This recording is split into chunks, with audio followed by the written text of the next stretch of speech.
Hi guys. So for today's lecture, we're going to be talking about the second part of chapter 5. So we're going to be talking about the forward market for foreign exchange. Yeah. So this is a continuing from week 3 where we talk about the spot market. Okay.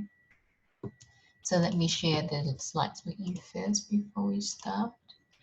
Alrighty. So let's go through our materials for today. So the agenda for today is number one, we're going to be talking about the main features of the forward market. So we'll talk first about the different types of forward contracts. So we'll talk about a short forward position and a long forward position, right? And then we'll be talking about how traders can use forward contracts for different purposes. We then move on to the futures contract, the options contract, and finally we'll talk about some different investment opportunities, different investment options for people who wants to invest in currency, right? Now, throughout these slides, you see that I have put in a few additional problems for us to solve throughout the different topics, okay? Okay, so just to define the forward contracts. So forward contracts are contracts to buy or sell foreign currencies in the future at the price agreed upon today. Okay, so these are contracts for a future settlement of currencies. Say, for example, if I need to buy something from the UK and they invoice me in 3 months' time, right? So it's a future delivery of foreign currencies. But for these contracts, under these contracts, you can specify the price today, okay? In contrast with the spot market, it will be the prices that you trade for the current delivery, right? So you trade the currency straight away. Now, with the forward contracts, it's normally short-term contracts in the sense that it will be quoted for 1, 3, 6, 9, or up to 12 months. So for people that have a longer time horizon, so if you have a contract that is settled in say 3 years, then you can use something called swap, okay? So a swap is like a series of forward contracts where you can basically roll forward the contracts until a longer maturity, right? So for the purpose of our subject, we want to focus on the forward contracts, not so much on swap, okay? So in terms of forward quotation, we will be seeing the same table that we saw from last week. So in this table, what I have is I have the currency prices in the USD as well as the per USD value, right? So on the first slide, on the first row, I've got the spot rate. So this is the value of the pound at the current time, right, in the spot market. Now the next few rows are the prices of the pounds in the forward market, okay? So with the first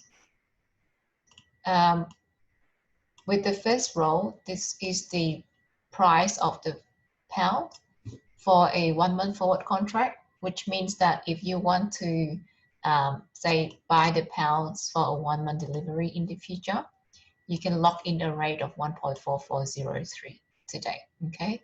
So in 1 month's time, you'll be delivering your pounds or you'll be buying your pounds, depending on whether you're buyer or seller.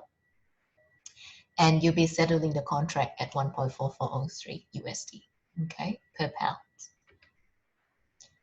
Similarly, we've got the price or the forward exchange rate for a 3-month contract, and we have the forward exchange rate for the 6-month contract, okay?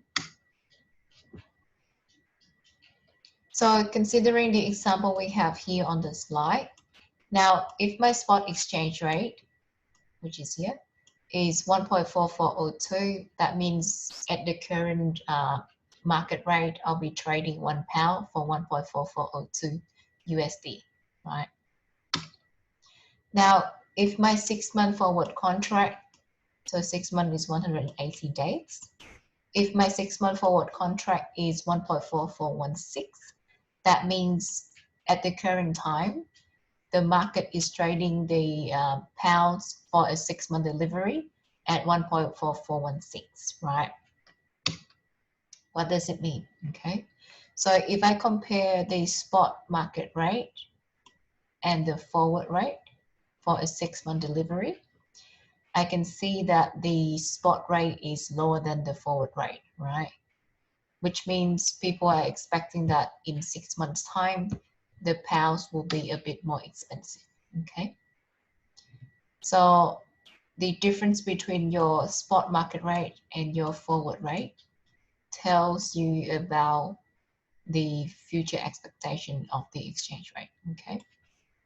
So in this case, it looks like people are expecting the pound to appreciate in the future, okay, against the dollar.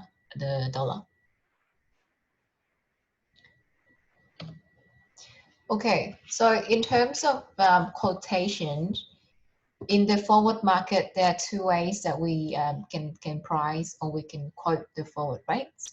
The first way is just similar to the spot market where you just give the prices directly, right? So for example, if I look at my 1-month forward rate for the Swiss franc over the USD exchange rate, so for the 1-month forward contracts, one Swiss franc is currently buying at 0.9764 USD, and at the same time, the bank is selling the franc at 0.9769. Okay. So with the second quotation method, so in this case, what we can do is we can quote the forward point instead of giving the direct forward exchange rates, right? So these are the forward points. So what they are the last 2 digits of the forward rate, okay? So 12 here means 12 basis points. That means 0.0012. And 10 here means 10 basis points. So 0.0010, okay?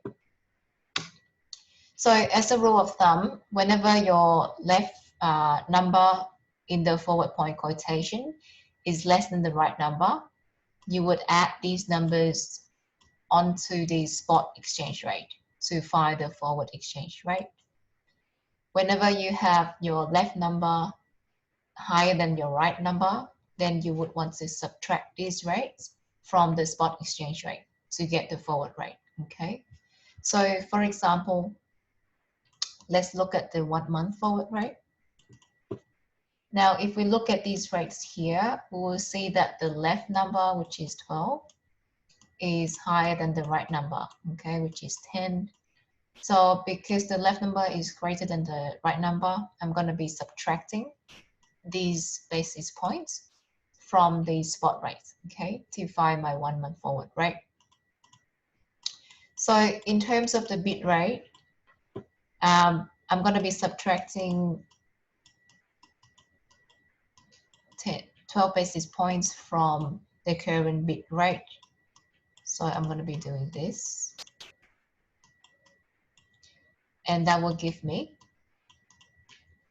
0.9764, okay? In terms of the ask rate, I'm going to be taking the ask spot rate and I'm going to minus that with the right-hand side number, which is 0.0010, and that will give me 0.9769, okay? So based on these calculations, this will be my bid forward rate for the 1-month contract, and this will be the ask forward rate for the 1-month contract, okay? So you can do the same thing with the other two as an example.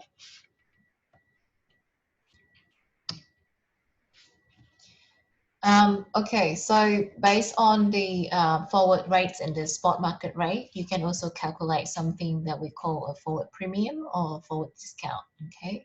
So a forward premium or a forward discount simply just tells you the difference between the forward contract, the exchange rate in the forward contract, and the spot market, okay? So as we mentioned before, when we look at the difference between the spot forward rate and between the spot exchange rate and the forward rate, it tells us about investors' expectation about the future. Okay, so when the forward rate is higher than the spot rate, that means people are expecting the currency to appreciate, and vice versa. Okay. So in this case, if I want to compute how much the currency is expected to appreciate, I can calculate the forward premium or the discount in the case of depreciation, right? So in this formula, I'm going to call F as the forward premium or discount, and it will be given by the difference between the forward rate and the spot rate divided by the spot rate, okay? And then I'm going to annualize it by times it with 360 divided by T, okay? Where T is the number of days forward. So the number of days until maturity of the forward contract, okay? So if 360 is just the number of days per year in the US system, okay? So I don't know how, but they come up with the 360 number. So if the forward rate is positive, so if F is positive, that means the denominator currency is trading at a forward premium, right? So a denominator currency is, for example, if I have this exchange rate over here, in this case, my denominator currency is the US, and this is what we call a commodity currency, right? So when we have an exchange rate of Australian dollar over USD, we are pricing the USD in the Australian dollar, okay? So in this case, when F is positive, that means the commodity currency or the denominator currency is trading at a premium, okay? So people are expecting the commodity currency to appreciate in the future, okay? Alternatively, if F is less than 0, that means we are expecting the commodity currency to be trading at a forward discount, okay? So in this case, we are expecting the commodity currency to be depreciating, okay?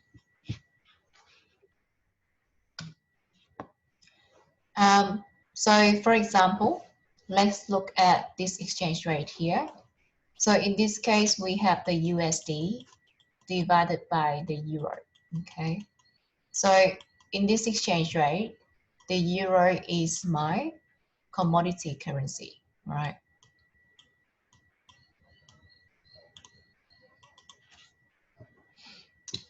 So the current spot rate for the US over the euro exchange rate is 1.1329. And the forward rate for a 6-month contract, so a 180-day contract, is 1.1389, okay? So if I just look at these two numbers here, I can see that the market is expecting the euro to appreciate in the future, right? So because the forward rate is higher than the spot rate, okay? So if I want to compute the 180-day forward premium or a 6-month forward premium for the euro, I'm just gonna put a bracket here. This is for the euro, okay, which is the denominator currency. I'll be applying this formula here. So I'll take the difference between the 6-month forward rate and the current spot rate. I'll divide it by the current spot rate. I'll times 360 divided by T, okay? So in this case, T is 180 days, which is the maturity of the contract, okay? So when I calculate this bit here in the equation, it will give me the forward premium for the period of the contract, okay? So for the duration of the contract, which is 180 days in this case, I would then annualize it by times it with this fraction over here, okay? So overall, I get the result of 1.2%, and this is on a per annum basis, okay? So this is a yearly basis, right? Because I already annualized my result. All right, so let's look at another example. So in this example, can you guys help me to compute the forward discount or premium for the Japanese yen against the USD, right? So this example is taken from tutorial question 6. And let's go through the question, okay? So I'm just gonna write down the name of each of the column.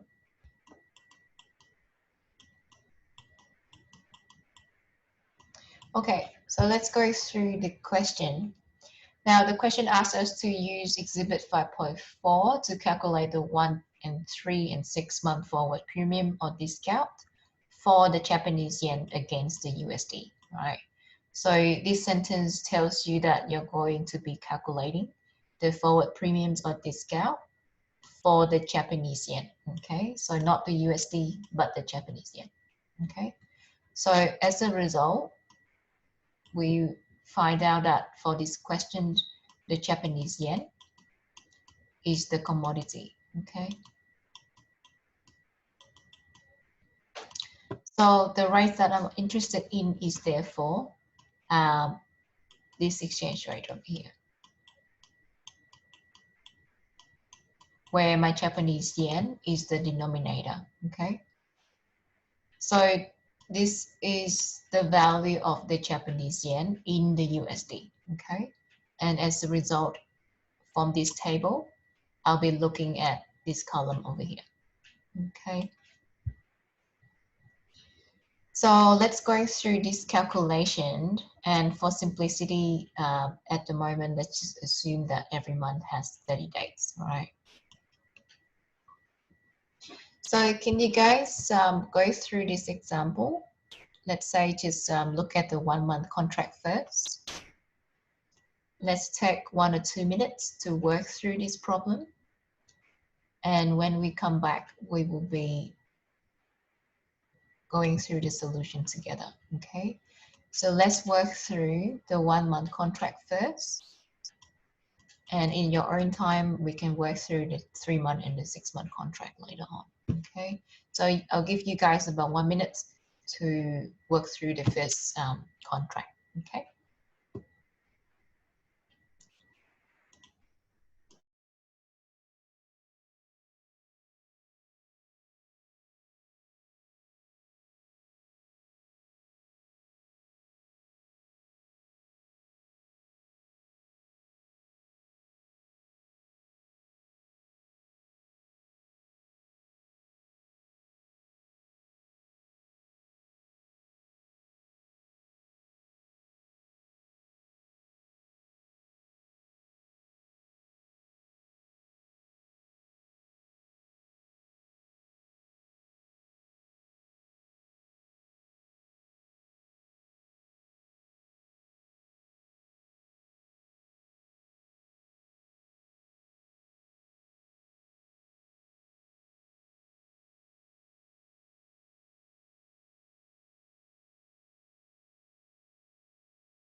Okay, so let's go through the answer together.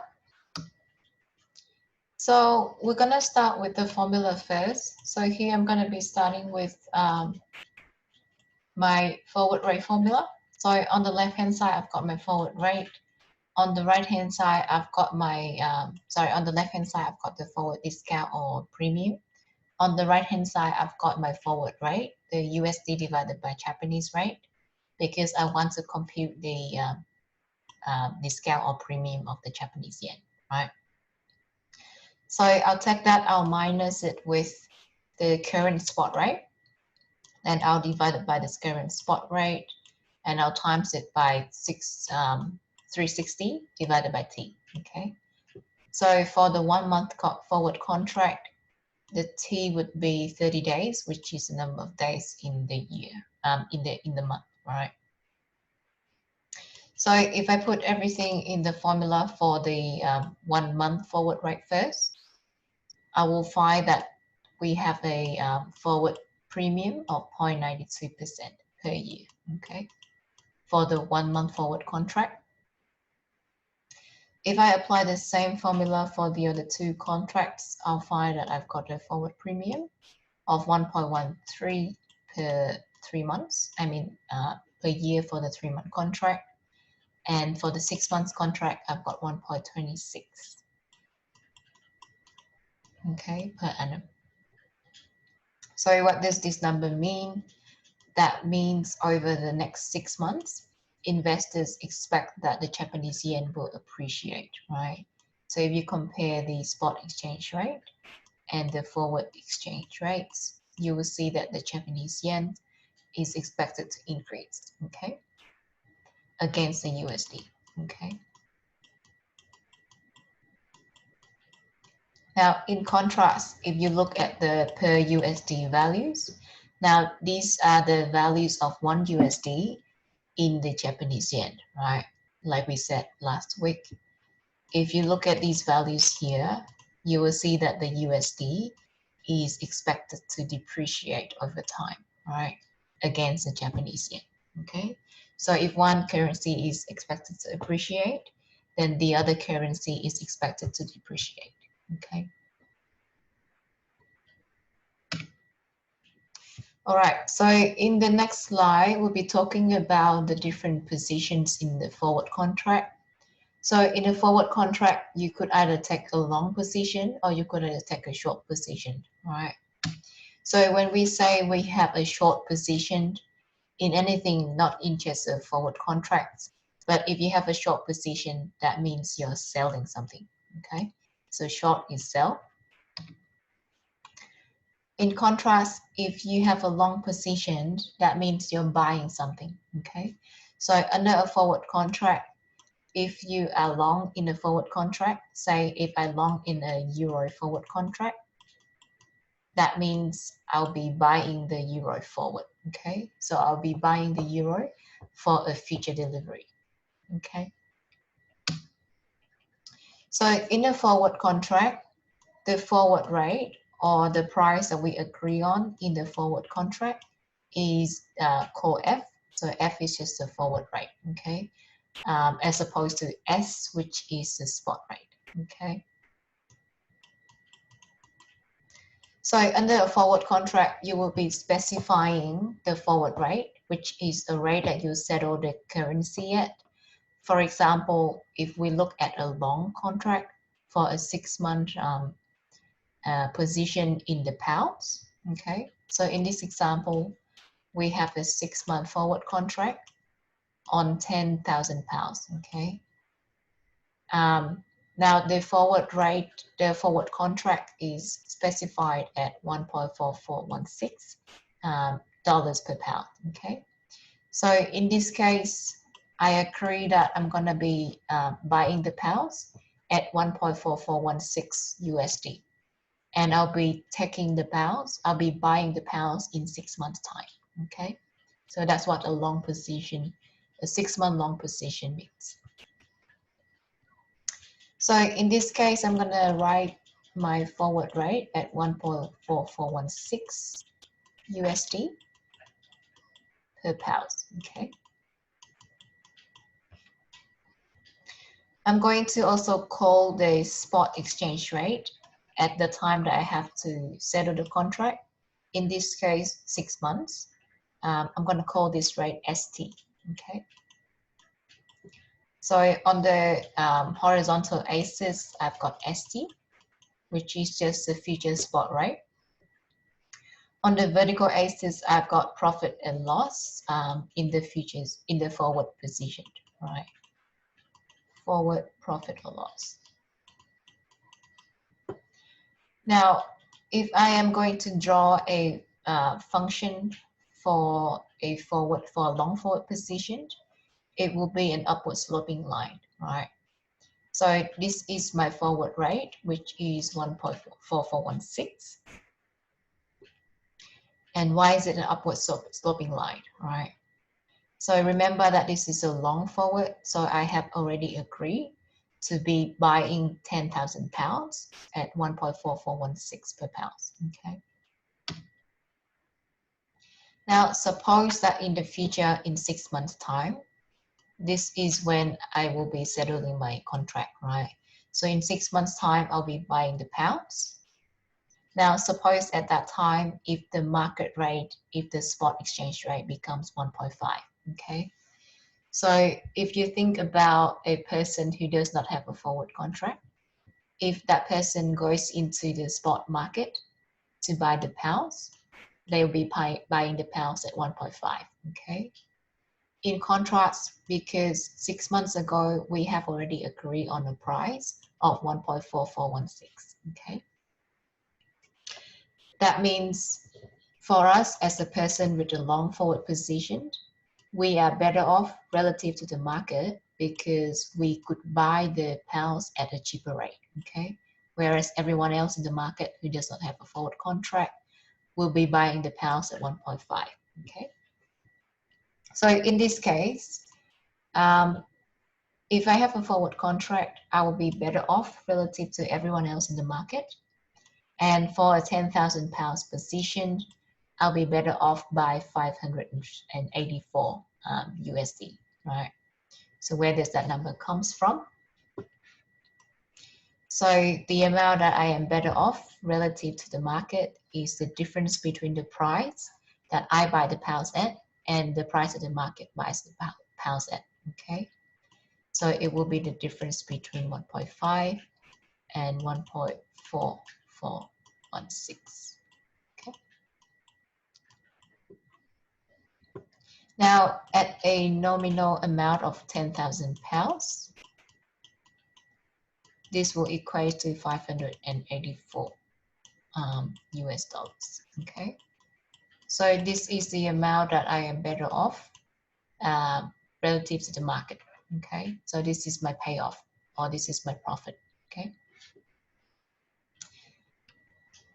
In contrast, if the market in 6 months time, if the market moves to 1.4, what will happen to me, right?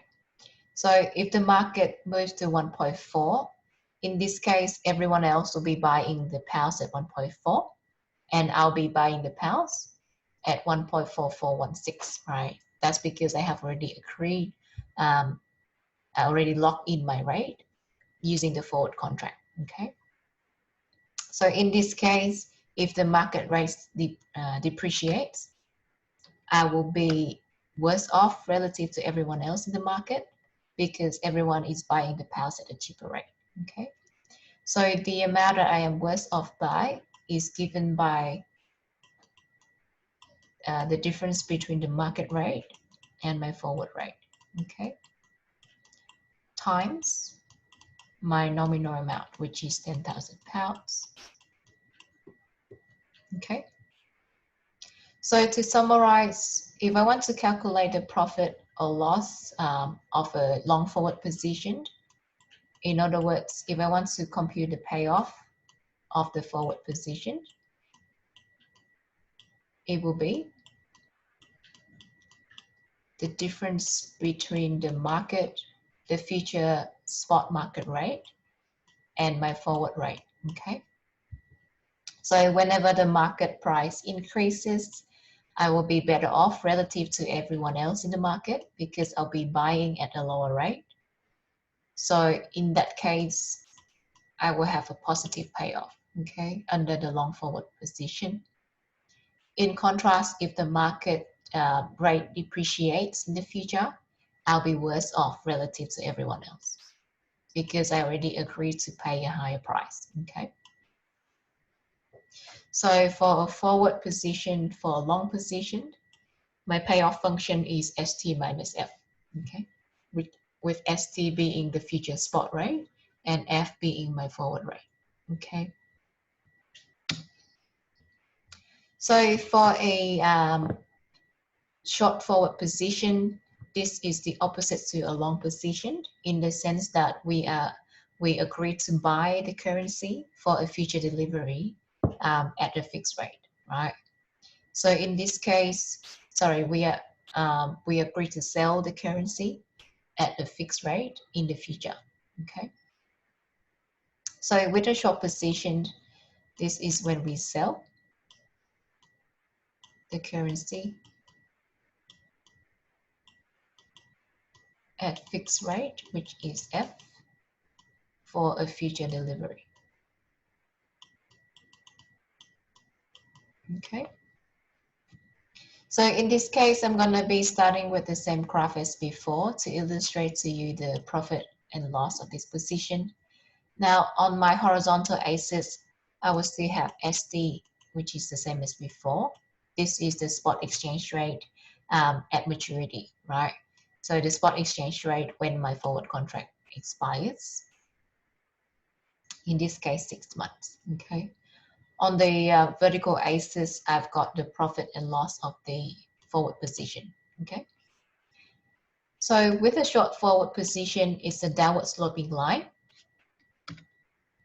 So where the line crosses the horizontal axis, this is where my forward rate is, right?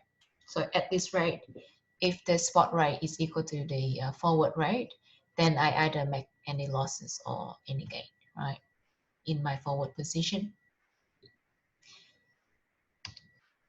Now, if the market price, if the future market rate is lower than the forward rate, what happens here is I'm going to be better off, right? In contrast, if the market rate is higher than the forward rate, I am going to be making a loss, okay? So positive profits and negative, okay? So why is that the case? Now, if we think about a person with a short position in the forward contract, this person agrees to sell, right? So in this case, we agree to sell the pounds. So we'll be selling the pounds at the forward rate, okay? So when the market rate is lower than the forward rate, this means that the market is selling the pounds at a lower rate than me. So everyone is selling the pounds here, whereas I sell the pounds here, right? So in this case, I'm better off relative to everyone else in the market because I can sell the pounds at a higher rate, okay? So in this case, my short position will pay off. In contrast, if the market price is higher than the forward rate, at the time that I settle the forward contract, that means everyone else in the market will be selling the pounds at a higher price, and I'll be selling the pounds at a lower price, right? So in this case, I'm worse off relative to everyone else in the market. So as a result, my payoff function is given by the difference between F and ST, right? So whenever the spot rate is lower than the forward rate, so if the future spot rate depreciates, then I'll make a profit, okay, in a short forward position. But if the spot rate is higher than the forward rate, I'll be making a loss, okay?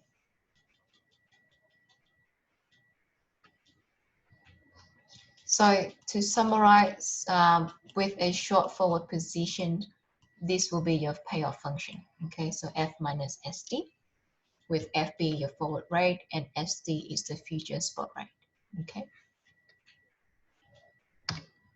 Okay, so to illustrate how your position might change when you have a forward contract, let's look at this example over here.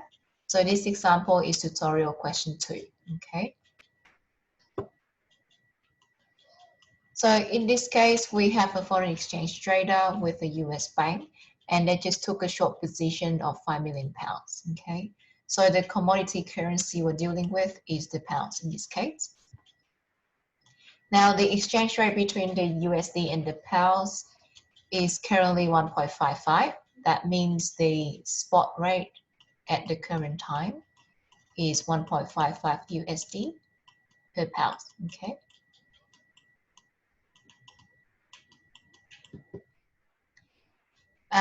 In the future, the exchange rate has changed to 1.61. Okay. So the future spot rate is 1.61. So in this case, the question is the movement in the exchange rate good from the point of view of the position taken by the trader? Okay. So for this trader, they took a short position when the spot rate is this much. Okay. So when they took a short position, that means they were selling the pounds at 1.55. Okay.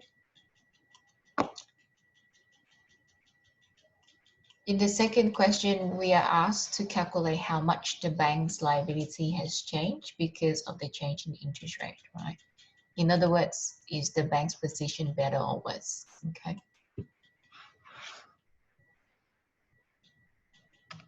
So let's go through this example here.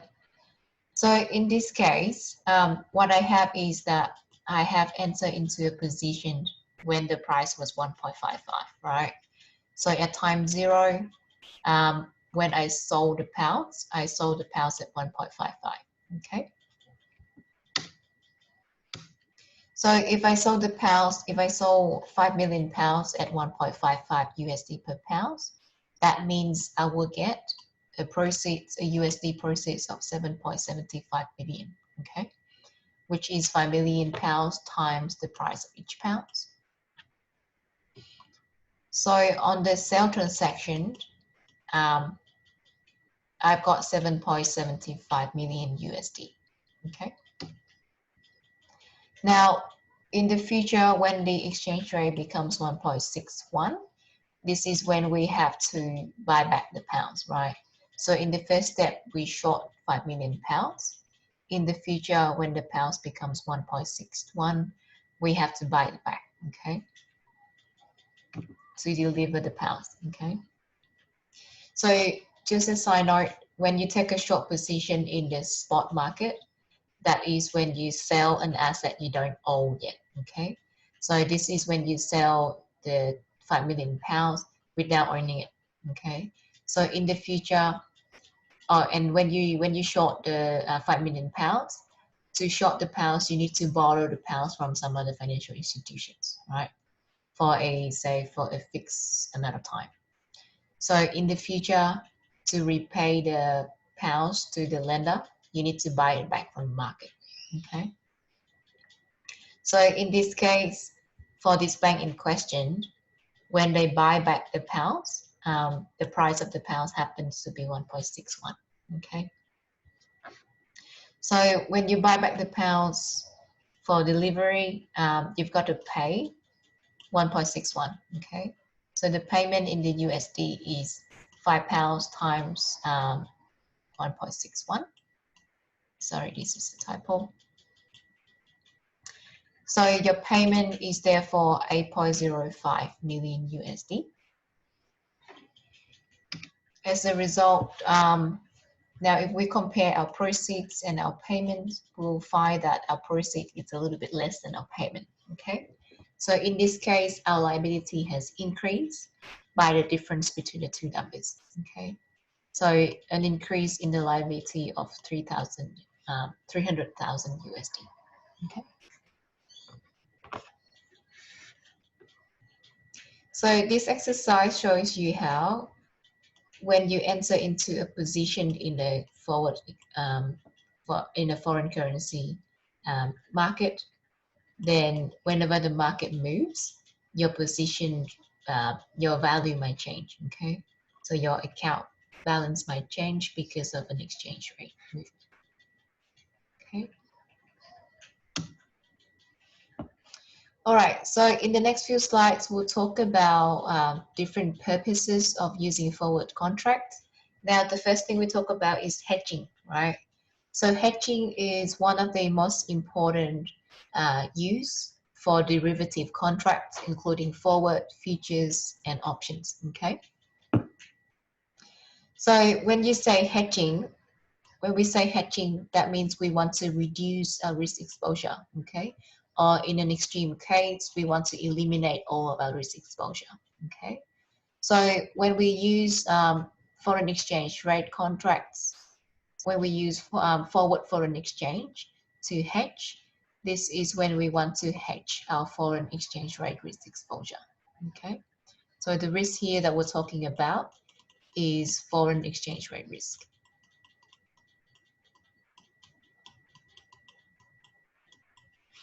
Okay, so the rule of thumb for hedging is that whenever you hedge a position, you want to take a opposite position in your derivatives market, okay? So if you have a long position in the asset market, the underlying asset, you want to take a short position in your forward or futures, market, okay? And vice versa. So for example, if you're going to own a foreign currency in the future, you want to long the foreign currency now, okay? So you want to long in the forward, okay? In contrast, if you think you're going to receive the foreign currency in the future, then you want to sell the contract forward. You want to sell the currency forward for now, okay? So why is that the case? Let's look at the position of each of these two parties, right? So if I'm going to have to pay someone in the foreign currency later on, so if I have a payment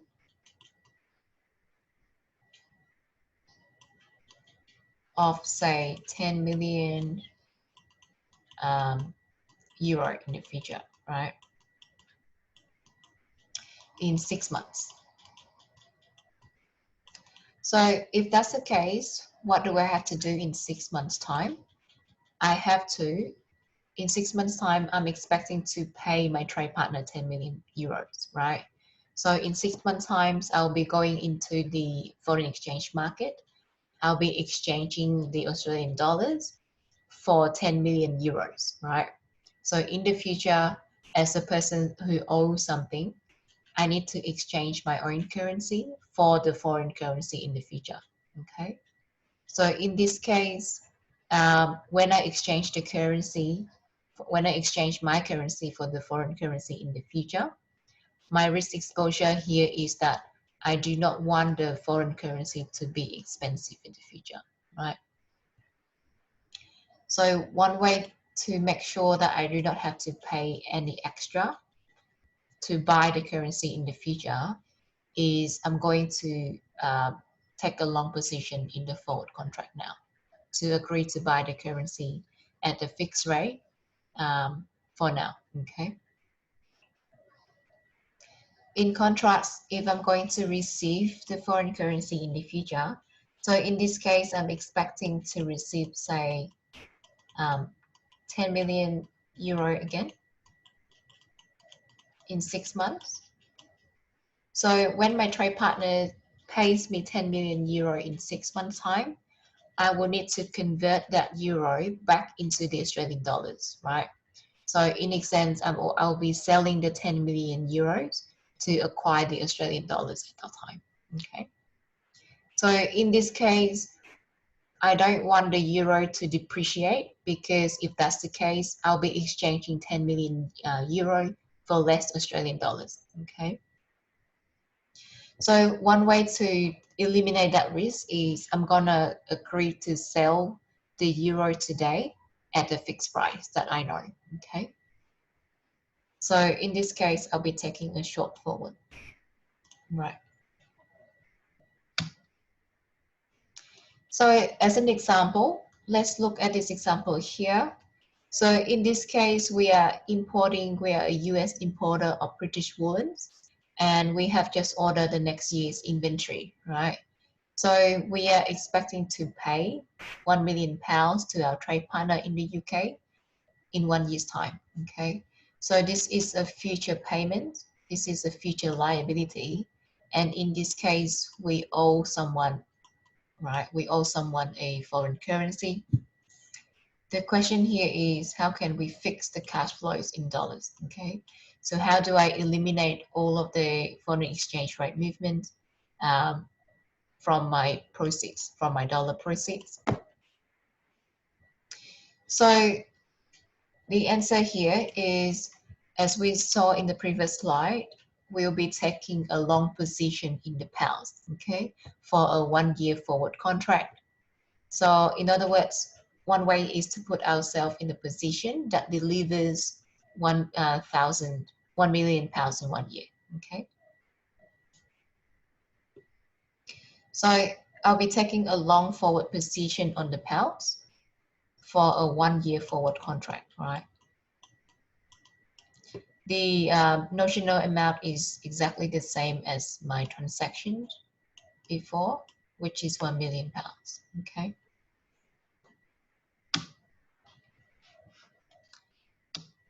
So let's look at how, by entering into this forward contract, we basically eliminate foreign exchange rate risk on our USD proceeds, right? I mean, on our USD payments. So for example, suppose that for this 1 million pounds, I enter into a long forward contract at the rate of 1.25, okay? So 1.25 USD per pounds. And my contract expires in 1 year, which is exactly the same time as when I have to pay my trade partner in the UK, okay? So if I buy the pounds forward today, I'll be paying 1.25 million USD for 1 million pounds, right? At the forward rate of 1.25, meaning that it will cost me 1.25 million USD to settle this transaction, okay? So in the future, in 1 year's time, I'll be settling my forward contract. I will get 1 million pounds and I pay the bank 1.25 million USD, okay? So this is the cost of my 1 million pound purchase in the future in 1 year's time, okay? And I fix this cost at today's time by entering into the forward contract.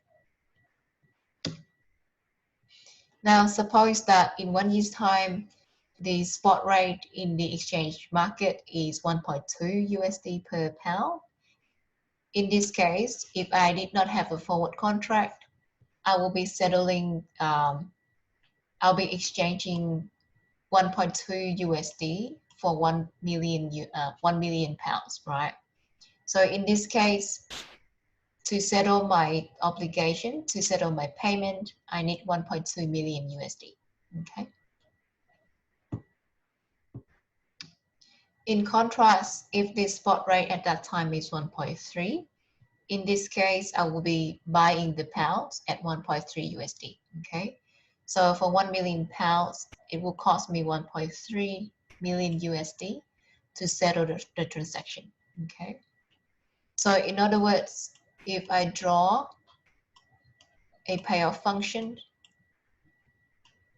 for my forward position and my spot position, now with the forward position, I fix my obligation at 1.25, okay? So it doesn't matter how the exchange rate moves, I will be just expending, I'll be just paying 1.25 million USD for the 1 million pounds that I have to pay, right? So my cost is fixed here, okay? In contrast, for people that have not fixed their obligation, when the market rate increases to 1.3, like we saw in the last example, their cost increases to 1.3, okay? But of course, at the same time, if the market rate decreases, say to 1.2, like the first example, then they will pay a little bit less than us, okay? But the point here is, while we know our obligation for sure, which is 1.25 million USD, the people that don't have a long forward position, their obligation would depend on the market exchange rate in 1 year's time, right? So there's a bit uncertainty in this case. Whereas with a forward contract, we eliminate all uncertainty, okay?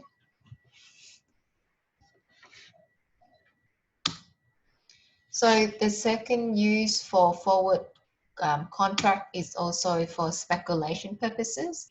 And for example, I take the example from the tutorial question. This is question 12 in your tutorial next week, okay? So in this case, let's look at how people can use a forward contract to speculate, okay? So suppose the spot exchange rate at the current time, S0, is $1.95 per pound.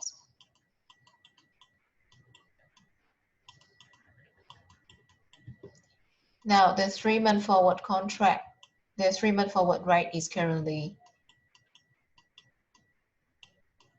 1.9.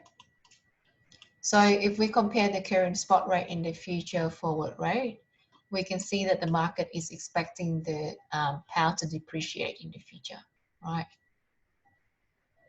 Now, based on your own expectation, based on your own research, you are strongly confident that the future spot rate will be 1.92, okay? So you think that in the future, in 3 months' time, the spot rate will become 1.92 USD per pound, okay? Now assume that you would like to trade, you have 1 million pounds to trade, okay? In this case, the question is, how can you use the forward contract to speculate, right? Based on your expectation, based on your own expectation about the future, okay? So the question here is, what action do I need to do to speculate, right, in the forward market? And what is my expected dollar profit from the speculation, okay?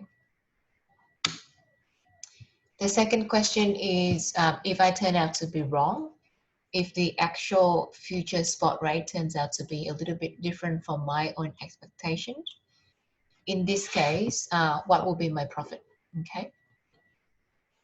So let's think about this for a moment. So let's start with drawing the payoff functions for a long and a short forward position. And based on these payoff functions, think about which position you want to take if the future spot rate becomes 1.92, right? So I'll give you guys 1 minute again. And once we think about this question for 1 minute, we can go back and go through the question together, okay?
Okay, so let's go through the example together. So like we mentioned before, what we want to do is we want to use the forward contract, either buy or sell, right? So that's what we have to decide. And we want to use the contract to speculate, right? To make profits based on our own expectation about the future, okay? So on this graph here, I've got both the long and the short position. Now my the straight line, the upward sloping line is my long position. And the downward sloping line or the dashed line is my short position, right? So this is my future spot rate. And I'm looking at a 3 months contract, right? I'm looking at a 3-month horizon. So my forward rate is 1.9. So for each pound, I'm going to be either buying or selling at 1.9. Okay. This is where I think the market will be. So this is my expectation. Yeah. So because it's an expectation, I'm going to write a S3 bar. Okay. So based on these two numbers, where do I want to be, right? So do I want to be here or do I want to be here? Okay. So if I take a long position and if the market turns out to be 1.92 in the future, then I'll be making a profit. Okay. Because, yeah, so this is where my payoff is, right? Now, if I take a short position and if the future turns out to be 1.92, I will make a loss, okay? Is it 0, by the way? Okay, so based on this analysis, where do I want to be? I want to be on the long position, right? So because I think the future market rate is higher than the forward rate, I want to be having a long forward position instead of a short forward position. So in this case, if I want to speculate on my information, I will be buying the power forward at 1.9, okay, for a 3-month delivery. So if things turns out to be right, then I will make a profit of 1.92 minus 1.9. So this is ST minus F times the notional amount, which is 1 million pounds. And I will get a profit of 20,000 USD. Okay. So let me just write here. So with a long forward position, my payoff function is ST minus F. Okay. So for each pound, I expect to earn the difference between the future spot rate and the forward rate. Okay.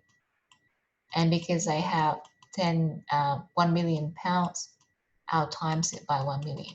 Okay. So that will be my dollar profit for the entire position. Okay.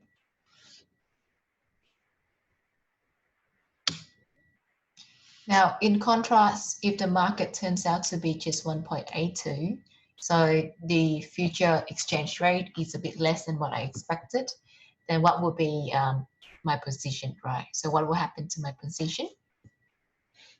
So in this case, if I already took a long position as before, when I enter into a long position, my payoff function is this, right?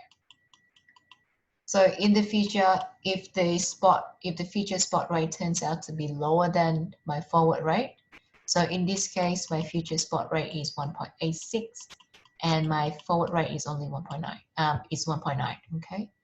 So in this case, the future spot rate is less than my forward rate, so I'll be making a loss, okay?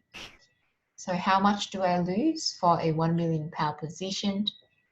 It will be 40,000 USD, okay? So if we go back to our graph before, I'm just going to use a different pen color so it looks better. So in this case, if the market rate turns out to be 1.86, this is where I'm going to be, right, with a long position. So in this case, I'll be making a loss, okay?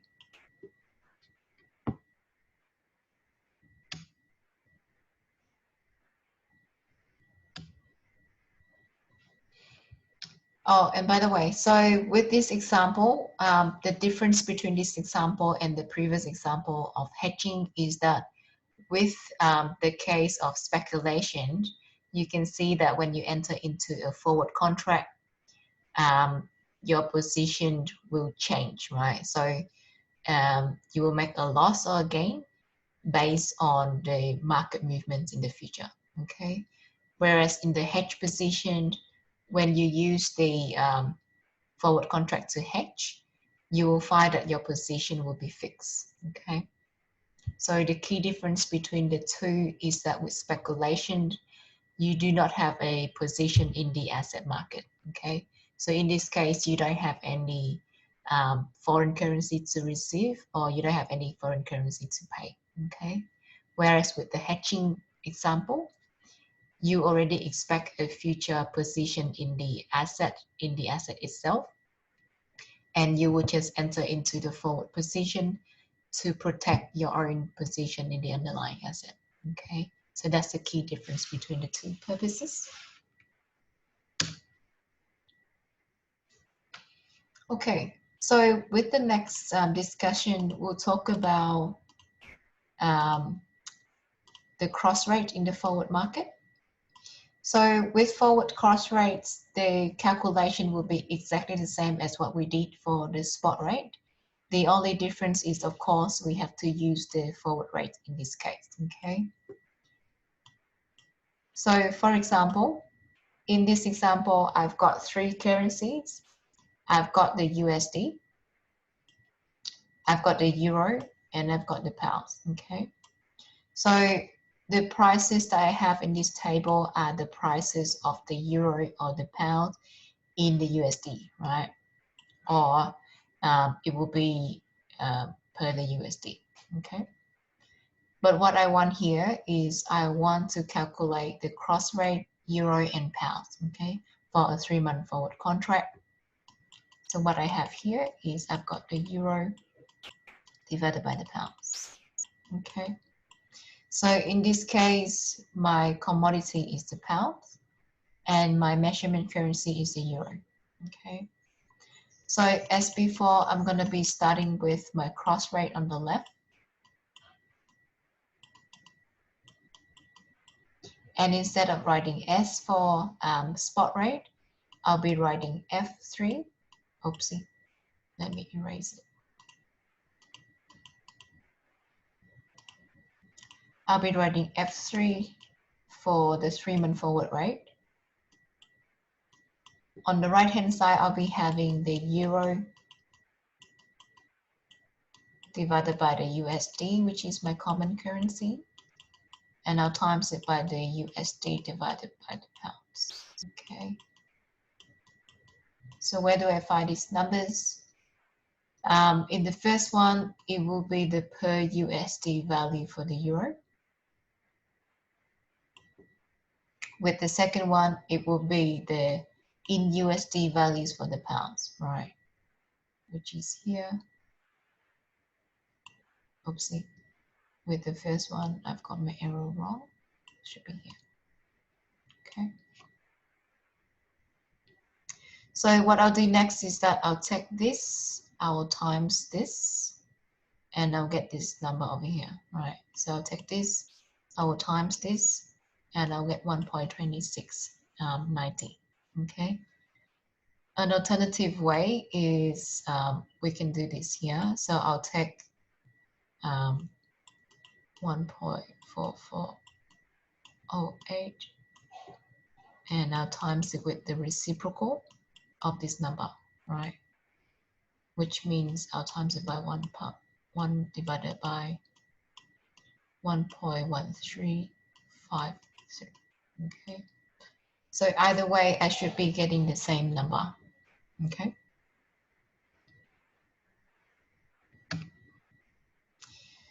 So With the cross rate, when we have the bid and ask, it will be the same as before as well when we did the spot rate cross rate. Okay. So with the forward bid cross rate, the formula is here. With the forward ask cross rate, the formula is here, right? It will be exactly the same as what we did for the spot market. Okay. All right, so let's move on to the futures contract. Yeah. So with futures contract, it's similar to a forward contract in the sense that you can take either a long or a short position. And this is a contract when you specify a price for a future either purchase or payment of another currency, right? So this is a contract that specifies the price for a future delivery, okay? The difference here between a futures contract and the forward contract is that with futures, they are standardized and they are trading on exchanges, right? So it's pretty much like a share. You can buy a futures contract by having an account with an exchange, and you can trade through that exchange, okay? Because it's traded through an exchange, it will be settled using a clearinghouse, right? In contrast, if you think about a forward contract, it will be an over-the-counter contract. So with an over-the-counter contract, you'll be trading directly with your counterparty, right? So you don't go through an exchange, okay? So with currency futures market, now the largest futures market is the CME, so the Chicago Mercantile Exchange, and there are some other big markets as well in the world. So with futures market, because they are standardized, their maturities are determined by the exchange, right? So with forward contract, you can choose the maturity depending on your own position. But with futures contract, you need to stick with whatever the maturity the exchange gives you, okay? So for example, say if you have a contract coming in May, right? Now, in this case, it's a bit hard to use. If you use a forward contract to hedge, you can specify the expiry date of your forward to be in May. But with futures, it will be a bit harder, right? A bit more tricky. So with futures contract, normally if you have a position in May, you enter into a forward contract for the June delivery, right? And then when the time comes, when May comes, you will sell or you will buy the futures contract for the June delivery to exit the market, okay? So you close your futures position early to exit the futures market, okay?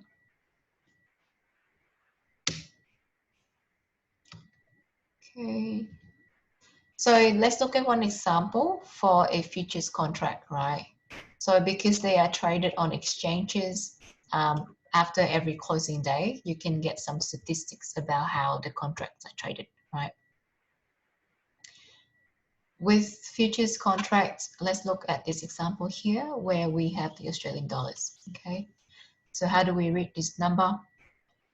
So with the Australian dollars traded on the CME, each contract size is 100,000 Australian dollars, right? So every futures contract is written on 100,000 Australian dollars. Now, this is an exchange rate between the USD and the Australian dollars, right? So these are the prices of the Australian dollars in the USD, okay? So what I have here on the table is I've got two different contracts. I've got the June contract. So these are futures contract for a delivery of June, okay? So in June, your contract expires and you'll be settling your transaction.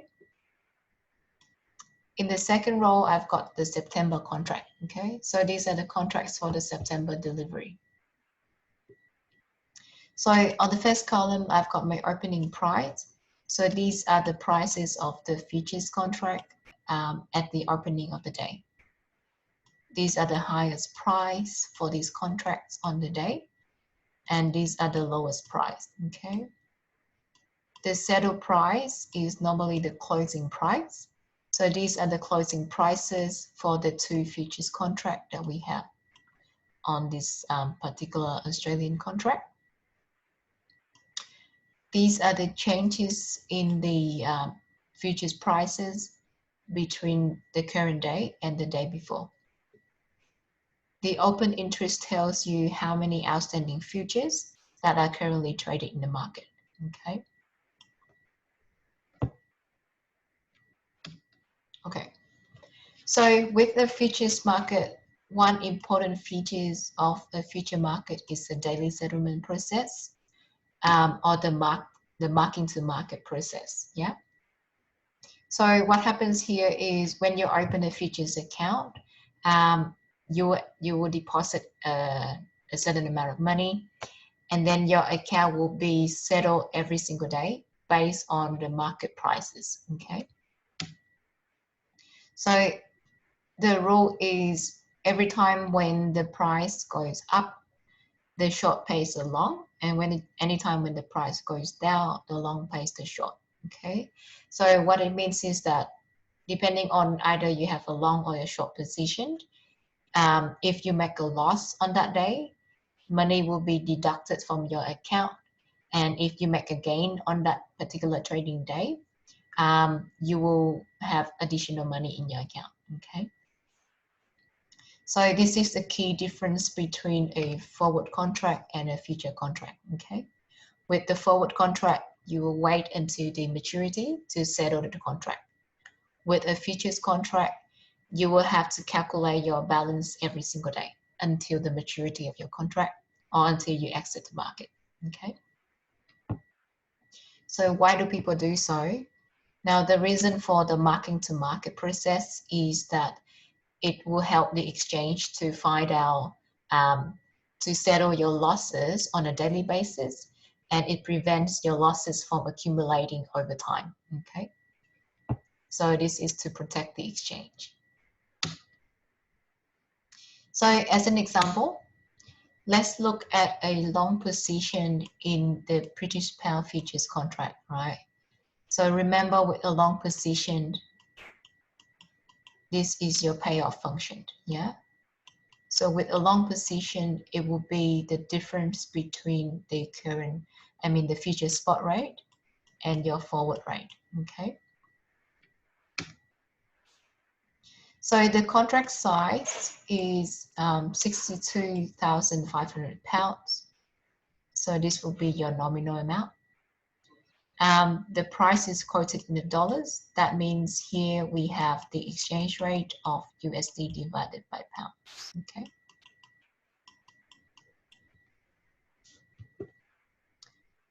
Okay, so the exchange rate is quoted out to 4 decimal points. The minimum price increment is 1 basis point. So every time when the price moves, it could move at a minimum of 1 basis point, okay? And that corresponds to $6.25 per contract, okay? So how do I calculate this number here? It will be 62,500 pounds times 1 tick, okay?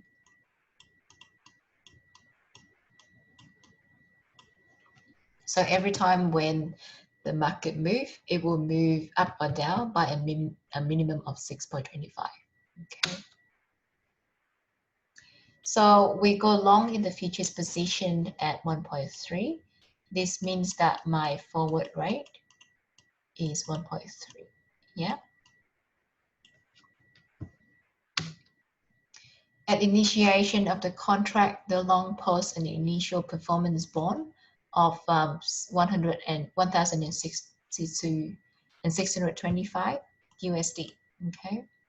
So when we say an initial performance bond, you can think of this as the margin account, right? So a margin account is an account that you open when you trade futures, okay? So when you trade the futures, you need to deposit a certain percentage of your position. in this case, my position in US dollars is 8,000, 81,000 something USD, and this 1,625 is 2% of that. Okay, so where do I get the US position from? Now remember that one contract is 62,500 pounds, and at the current forward rate, it will be equivalent to, give me a second, let me calculate it.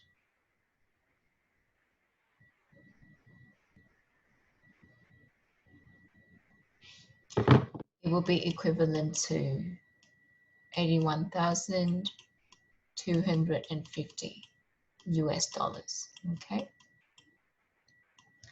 So at the start, when I trade my futures contract, I'm required to put a margin account or a performance bond of 2% of my position, right? So in USD, it will be 1,625, okay?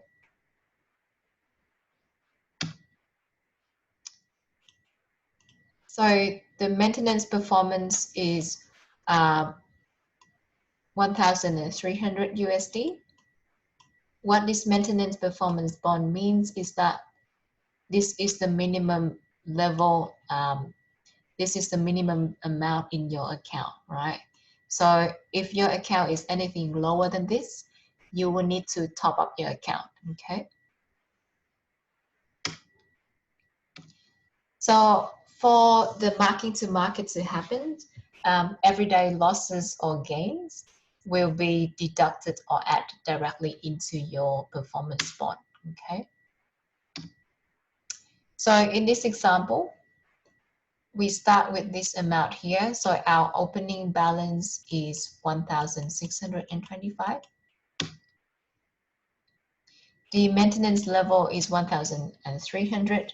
That means whenever you go below, so if you make a loss of more than 325, you will need to top up your account, or the exchange will close your account, right? So whenever you go to your maintenance level, you have a decision to make, okay? You either would have to top up your money, or you would have to close out your futures account, okay? So for example, let's look at 3 trading days, right, after we open our account. So remember from our previous slides, when we open our account, we agree to buy, we enter into a long futures position, right? So when we open our account, we agree to buy the futures, to buy the pounds at 1.3 USD per pound, okay? Also, each contract is worth, let's say, let me call N as the size of the contract. So I have one long futures contract, and the contract size is 62,500 pounds, okay? Now, what I have here on the table is I've got the closing price for each of the trading days, okay? So this is the price of the first trading day. This is the price of the second trading day. This is the price of the third trading day, okay? So what do I see here? The second column tells me the daily gain or loss of my position, and the last column tells me the closing balance of my account, right? So when I started, the closing balance was 1,625 USD. Okay, so this is the starting point. Now on the first day, my exchange rate becomes 1.301. So if I enter into a long forward position, my gain or losses will be calculated based on this equation here, right? So remember, for a long position, every time when the price goes down, you make a loss. And every time when the price goes up, you make a gain, okay? So in this case, for the first trading day, the exchange rate is a little bit higher relative to where I start with, okay, relative to my forward rate. And as a result, I make a gain on the first day.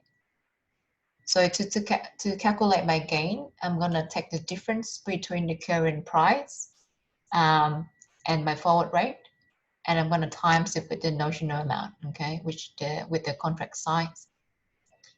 So if I do so, I will find that on the first day, my daily gain is 62.5 USD, okay. So because I started with 1,625, after the first trading day, because I earned 62.5 USD, my closing balance would therefore be an increase, right? I'll see an increase in my account balance.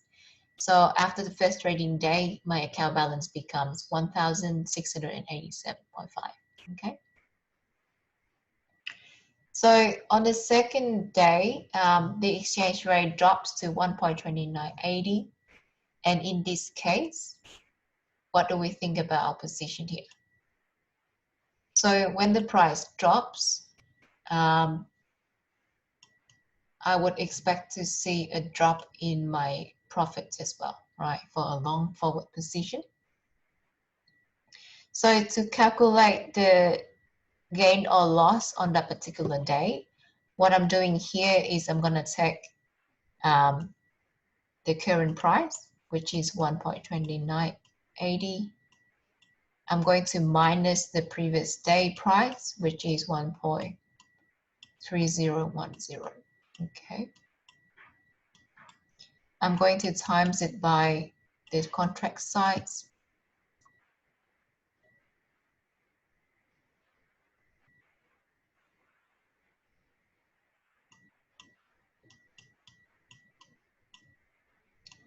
And I will get the gain or loss on the next day, right? Okay.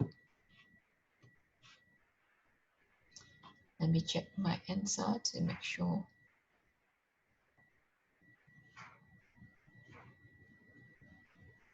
Okay. So based on my calculation, I can say that on the second day, I make a loss, right? So this loss will be deducted straight away from my account.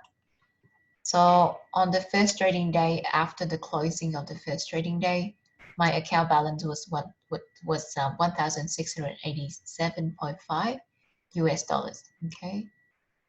On the second day, because I made a loss of 187.5, so it will be, my account balance would therefore be the difference between the closing balance from the previous day and the losses on the second day, okay, which is 1,500.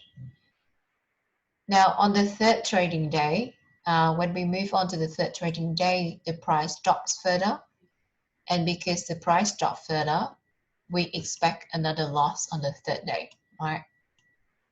So similar to before, to calculate this loss, I'm going to take the price on that particular trading day, so day 3. I'm going to minus the price on the previous day. Okay. Then I'm going to times it by the contract size, which is 62,500 pounds. And it will give me the loss on the third day. Okay. So because I made a loss of $200 on the third day, it will be deducted from my account, right? So from the previous day when my closing balance was 1,500, by the end of the third day, it will become 1,300, okay? So if we recall, this 1,300 is our minimum balance, right? This is our maintenance level. So by the third day, our account has dropped to the maintenance level, okay? Which is a bit alarming for us because in this case, we are going to get a margin call. Okay. So on the third day, by the end of the day, we will be receiving a margin call because we have reached the maintenance level. Okay. So with the margin call, it's basically a requirement that we have to top up our account to the initial performance bond level, right? Which is 1,625. So on this day, if I do not have money to settle my transaction, to settle my margin call, I will have to close out my account, okay?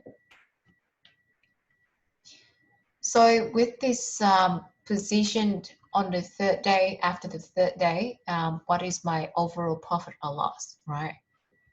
So one way that I can calculate my profit or loss, the overall profit or loss, is I can simply just calculate the cumulative sum of these three numbers. Okay, so I'll take 62.5, I'll minus 187.5, and I'll minus 200. Okay, that will give me 325. Alternatively, I can start with my initial account, which is 1625,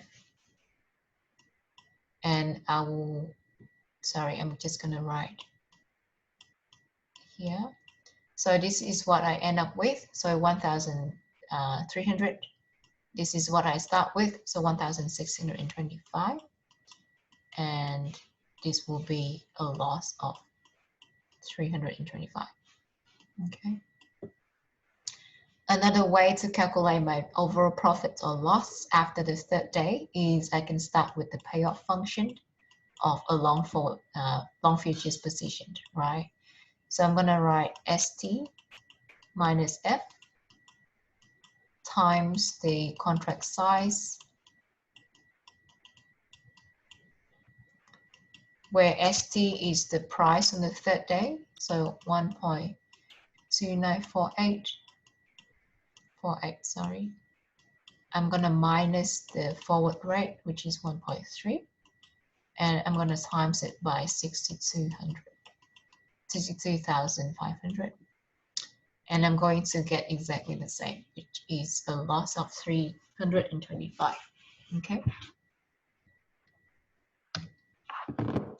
Okay, so just to reflect on the differences between futures and forward. Okay, so as we mentioned before, in terms of the payoff functions, the futures contract is very similar to a forward contract. Okay, so for a long position, it will be ST minus F, and for a short position, it will be F minus ST. Okay, but what are the differences, right? So what are the benefits and what are the costs of a futures contract relative to a forward contract, right? So let's reflect on what we learned so far. So with a futures contract, the benefit is that it has lower investment need. For example, in our previous example, if you want to trade a contract size of 81,250 USD, you only need to deposit 2% of that, right, in your margin account to be able to trade the futures contract, okay? In contrast with a forward, you need to be prepared to have the full amount, okay? The futures contract is a bit more liquid in the sense that you can exit the futures position anytime, right? So you have a market for futures, which means if you don't want to hold your futures anymore, you just go to the market and trade out of your position. With a forward contract, it's not that easy. You need to negotiate with your counterparty, right? Now, what are the costs, right? So what are the limitations of futures contract relative to a forward contract? Okay. So the first thing is, as we mentioned before, futures contract are standardized. So their terms are determined by an exchange. That means you cannot tailor your contract. Whereas with a forward contract, you can tailor your contract easily. by negotiating with your counterparty. Now, with futures contract, a danger here is you need to think about the leverage issue, right? So we mentioned before that, for example, to trade the contract in the previous example, you only need 2% of the total investment, right? Of the total contract size. So this is called a leverage strategy, right? In which you amplify your position by using leverage, okay? So with leverage, while it helps you to increase your profits, it could also amplify the losses if you make any losses, yeah? So for example, in the previous example, now our dollar loss in the total position was 325, okay? If you compare that 225 to the total contract size, it's not a big amount, right? So 225 of 81,000 US dollars is not very big, okay? But if you compare this loss to your position, to your account at the start, it is a very sizable loss, okay? So this 225 is 20% of your initial investment, okay? So this illustrates that when you have a futures contract, when you trade on a margin, you can make a lot of profits, but at the same time, you can also lose a lot, okay? Liquidity risk. So when we talk about liquidity risk with futures contract, we are talking about the margin calls, okay?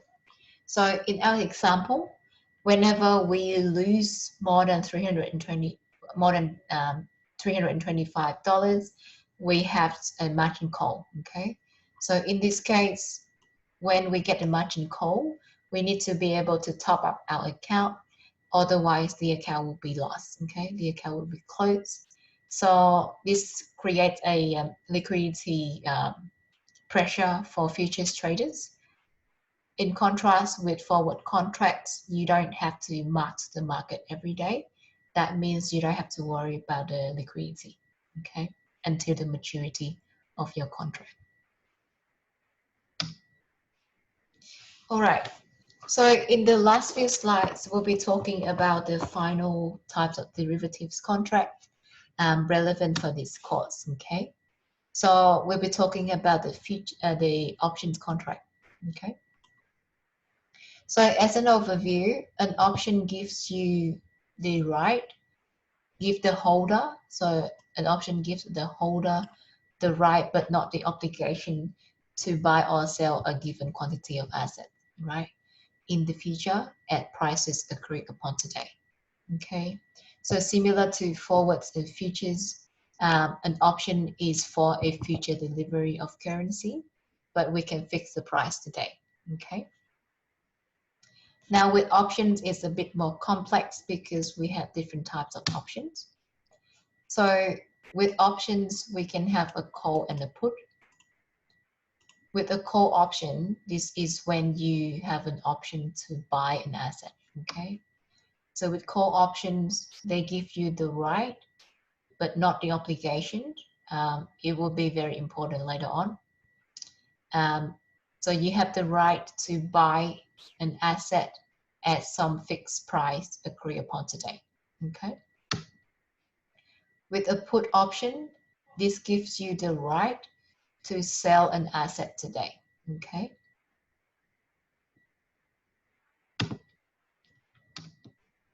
We also have the European options and the American options. So these relate to when you can exercise the option, right? So as we mentioned before, with option contracts, these are rights. That means you can exercise your right, okay? Whereas with forwards and futures, these are contractual obligations. That means you have to settle your contract at the end, okay?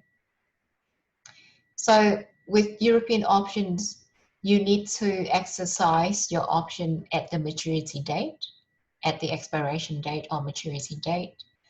With American options, you have a bit more flexibility, so you can choose to exercise your option anytime before the maturity date, okay?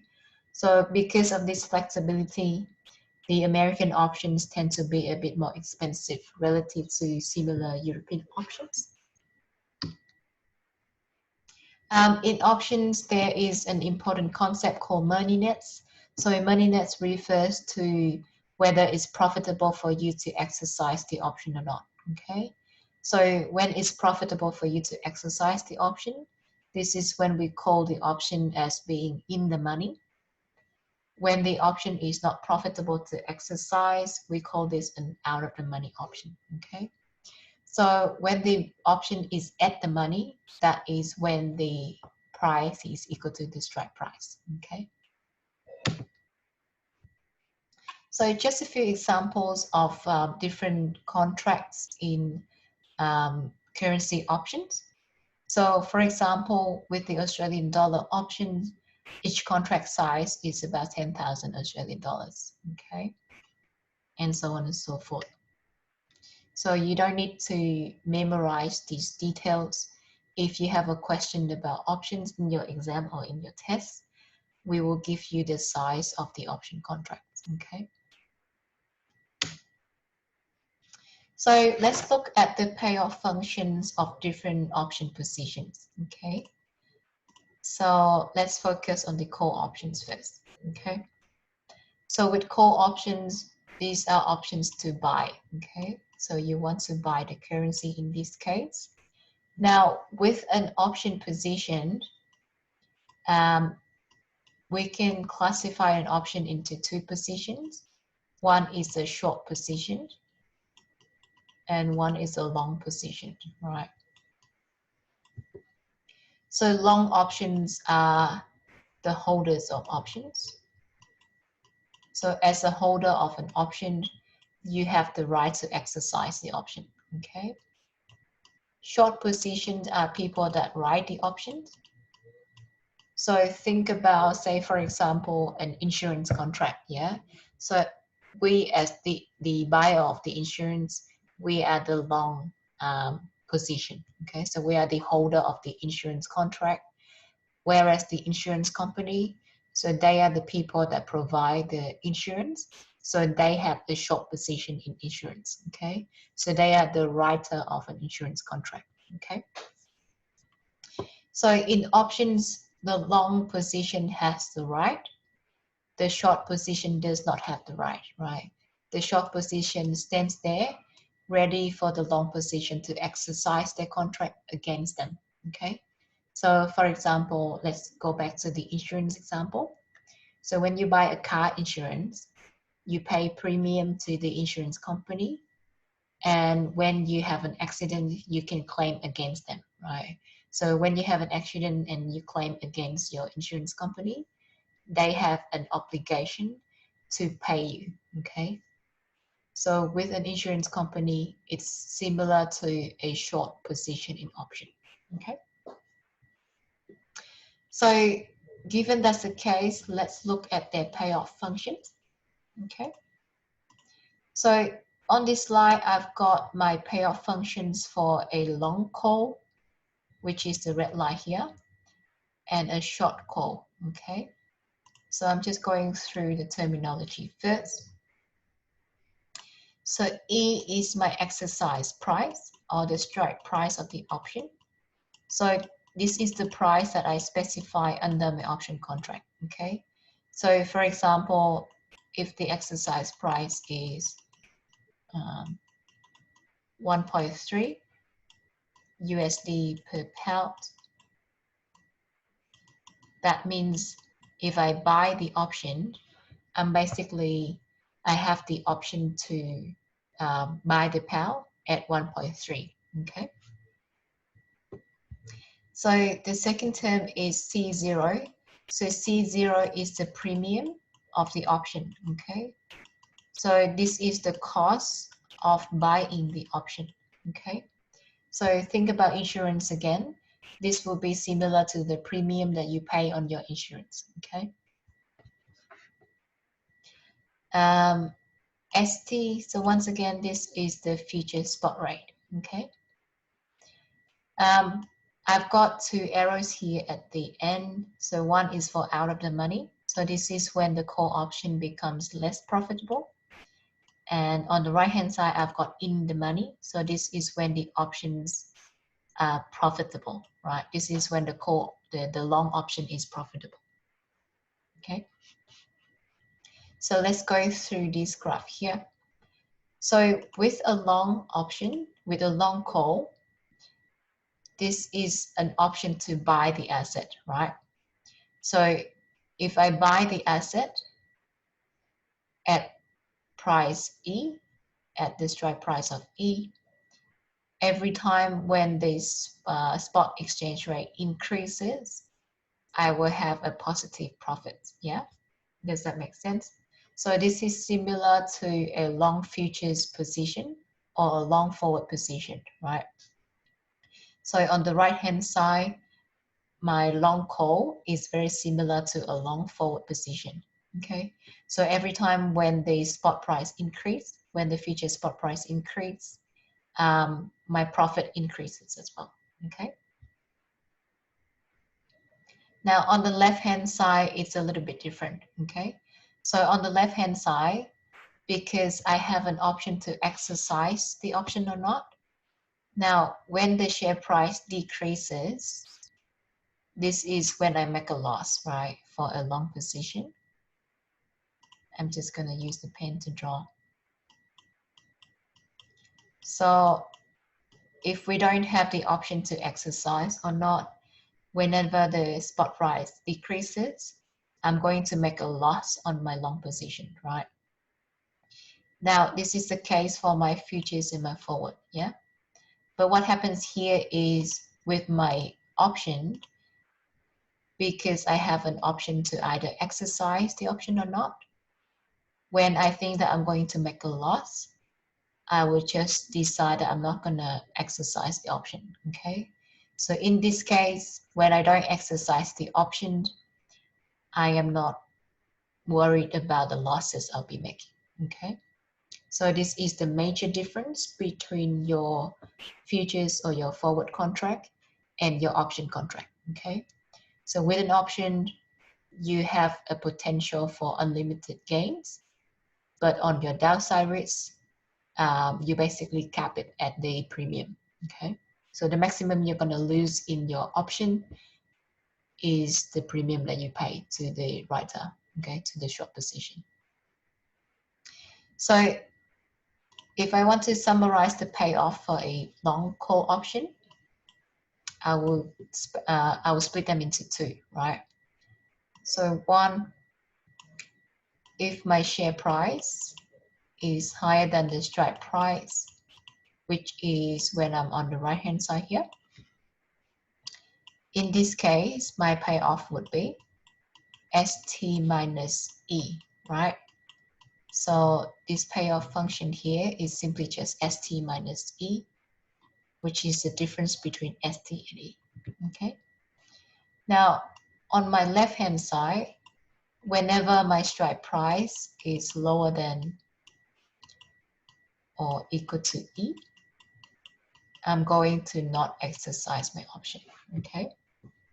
So in this case, if I don't exercise my option, the maximum that I'm going to lose is just C0, right?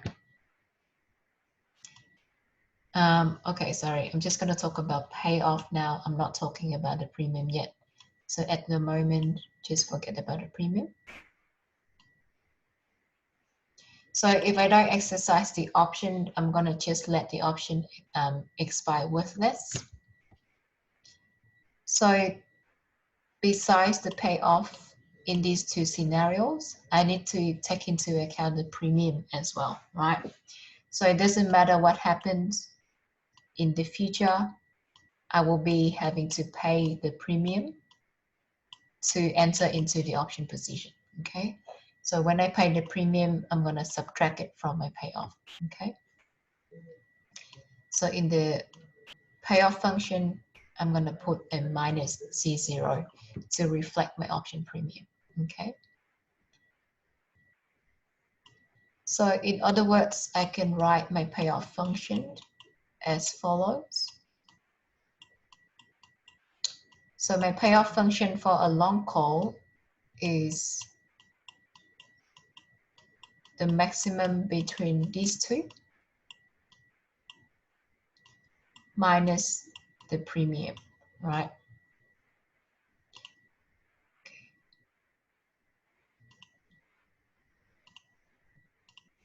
Okay, so with the first term, this reflects the two scenarios here.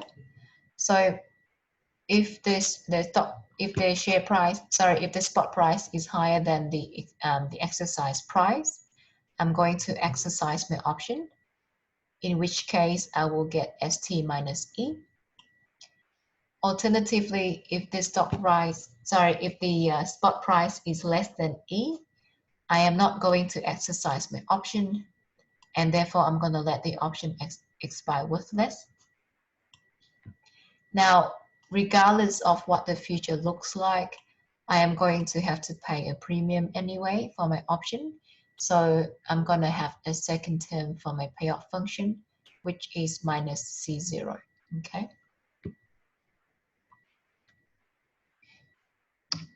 Okay, so with the put option, I'm going to do the same analysis. Oh, sorry, we haven't looked at the payoff for the short call option yet. So let's look at that now. So I'm just writing down the payoff for the long call. So my long call payoff function is here. It will be maximum ST minus E and 0 minus C0, right? So that is the payoff function for a long call. Now, what about a short call? Okay. So with a short call position, if you look at the graph here that we have, we will see that the short call position is exactly the opposite of the long call position, right? So when your long call is here, your short call will be here. This is C0. And when your long call is here, your short call will be here, okay? So what that means is that my payoff function for the short call is therefore just the opposite, right, of whatever the long call is.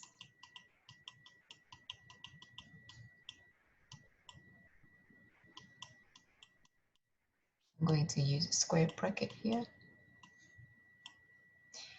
which means that it will be C0 minus the maximum of ST minus E 0, okay? So how do you read this equation? So with the short call payoff function, now the writer of the short call will make a profit, which is the premium, when the long call does not exercise the option against them, okay?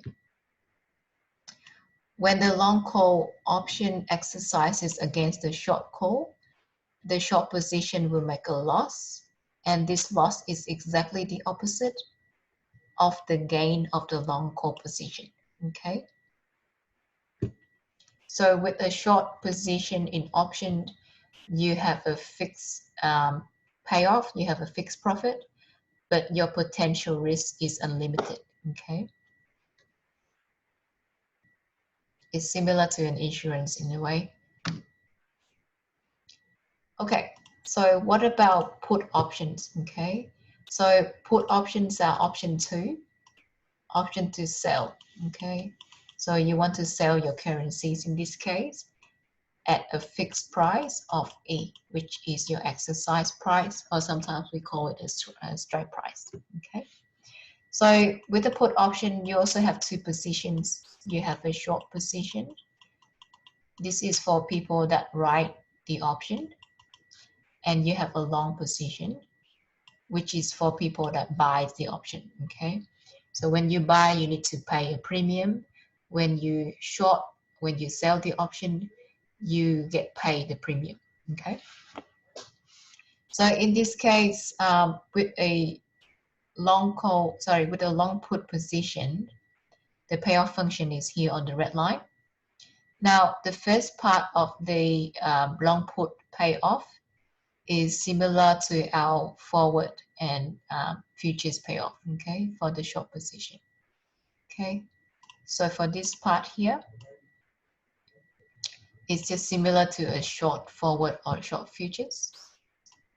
The only difference is here, okay? So with your futures or your forward, your payoff will include this part over here. But with your option, your payoff will be here, okay? So with the first part of my put option, the payoff here is E minus ST, right? Similar to F minus ST for forwards and futures. With the second bit of the option payoff, this will be minus P0, okay? Where P is my option premium. So similar to what I had before with the call options, if I look at a long put option, my payoff function would be a combination of these two, okay? So when when the when the spot price is less than the exercise price, I will exercise my put option and earn a profit of E minus ST. This is before I take into account the premium, okay?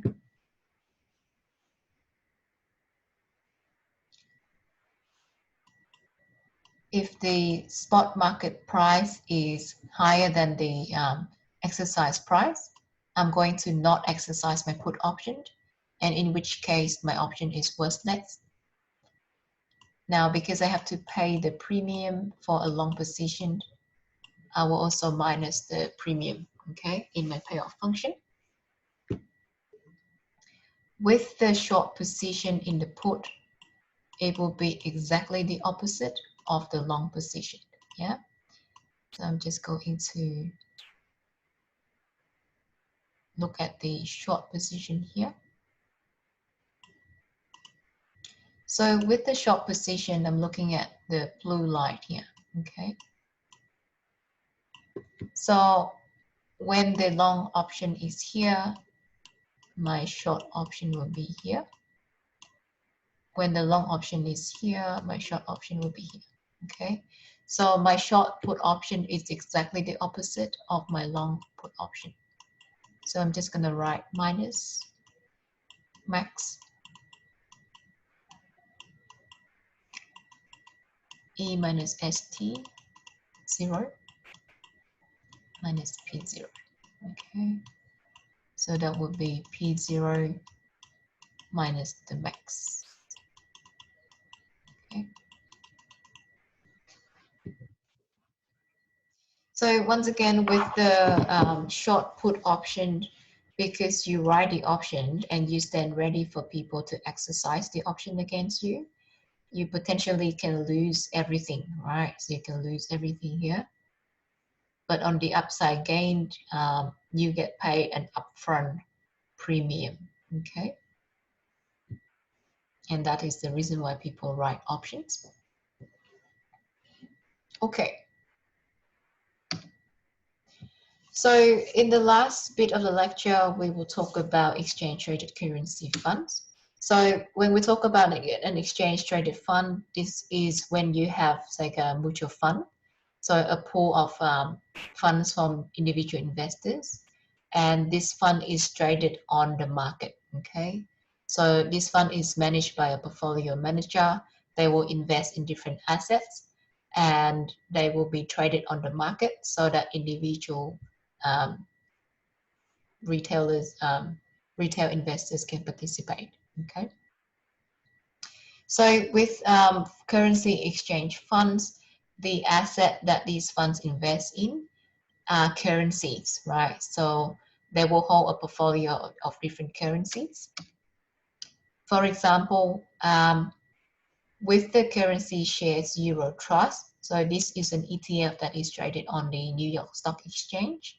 So this particular ETF, they trade the euro, right?